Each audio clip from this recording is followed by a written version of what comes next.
নিয়মিত নতুন টিপস পেতে এবং ভিডিওটি থেকে আপনার সামান্যতম উপকার হলে চ্যানেলটি সাবস্ক্রাইব, লাইক, শেয়ার করবেন। আপনার যে কোনো জন্য সমস্যা আমাদেরকে কমেন্ট করে জানালে আমরা সমাধান দেওয়ার চেষ্টা করব। আমরা সর্বদা আপনাদের সেবায় আছি। হেলথ নলেজ আপনাকে স্বাগতম। আশা করি ভালো আছেন, সুস্থ আছেন। আজকে আমাদের আলোচনার বিষয় সন্তান না হওয়ার কারণ। আসুন এ ব্যাপারে বিভিন্ন প্রশ্ন এবং উত্তরের মাধ্যমে বিষয়গুলো জেনে নিই। প্রশ্ন: ইনফার্টিলিটি বা বন্ধ্যত্ব বিষয়টি কি এবং সেখানে নারীর অবস্থান কোথায়? যদি 1 বছর কোনো দম্পতি একসাথে থাকেন এবং কোনো রকম বাধা ছাড়া প্রোটেকশন শারীরিক মেলামেশা করে, এরপরও যদি তাদের সন্তান না হয়, তাহলে আমরা বলতে পারি তারা ইনফার্টিলিটি বা বন্ধ্যত্ব সমস্যায় ভুগছেন। প্রশ্ন: এদের মধ্যে বাংলাদেশের পরিস্থিতি কি এবং বিশেষ করে নারী পুরুষ ভেদটা কেমন? নারী পুরুষ এখন সমানভাবে এই সমস্যার জন্য দায়ী বা ভুক্তভোগী।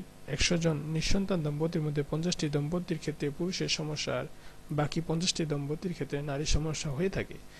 এর মধ্যে দুজনেরই সমস্যা আছে এমন দম্পতি রয়েছে 12 থেকে 15%। বর্তমান মানুষের এই ব্যাপারে সচেতনতা বেড়েছে, ডাক্তারের সংখ্যা বেড়েছে, প্রযুক্তি উন্নত হচ্ছে, তারপর বাংলাদেশের সমস্যাটি বাড়ছে দিন দিন।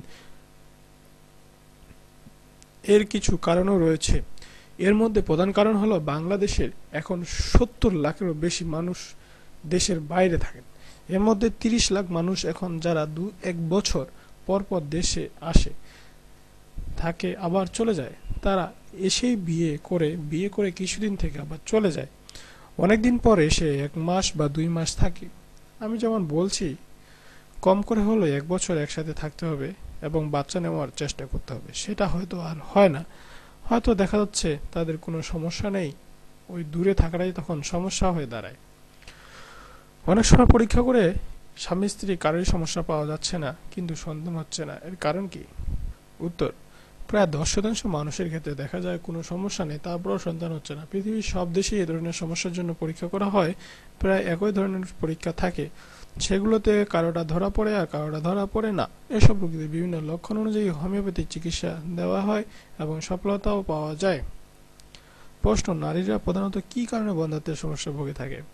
উত্তর: আমরা নিজস্ব একটা মত আছে যে এ ব্যাপারে হয়তো অনেকেই আমার কথাটি নাও মানতে পারেন। সেটা হলো পলিস্টিটিক ওভারি একটা কারণ হতে পারে। আমি মনে করি ফলিকুলার সিনড্রোম নামে একটি সিনড্রোম রয়েছে, যেখানে নারীরা মাসিক নিয়মিত হচ্ছে, অন্য সবকিছুতেই স্বাভাবিক, কিন্তু ওই সিনড্রোমের ফলে যে ডিমটি বের হবে সে ডিম বের হচ্ছে না এবং এটার হার 25 থেকে 35%।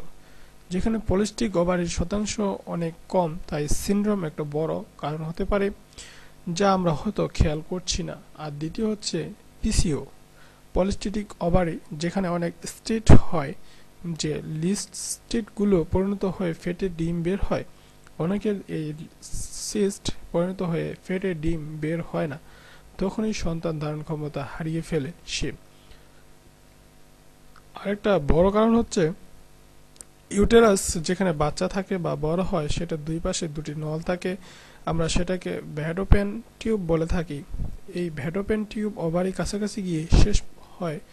ওভারি থেকে ডিম ভ্যাডোপেন টিউবে আসে, সেখানে স্পার্ম দিয়ে ফার্টিলাইজেশন করে। অনেক সময় এই ভ্যাডোপেন টিউব বন্ধ হয়ে যায়, আর এটার প্রধান কারণ হলো ইনফেকশন। মেয়েদের ইনফেকশন বেশি হয় এবং অনেকেই ঠিকমতো চিকিৎসা করে না, যে কারণে টিউবটা বন্ধ হয়ে যায়, আর ফল ডিম আসতে পারে না, আবার স্পার্ম যেতে পারে না। এর ফলে বন্ধ্যত্বের সমস্যা দেখা দেয়। ধন্যবাদ আমাদের ভিডিওটি দেখার জন্য। আশা করি অনেক কিছুই জানতে পেরেছেন। ধন্যবাদ।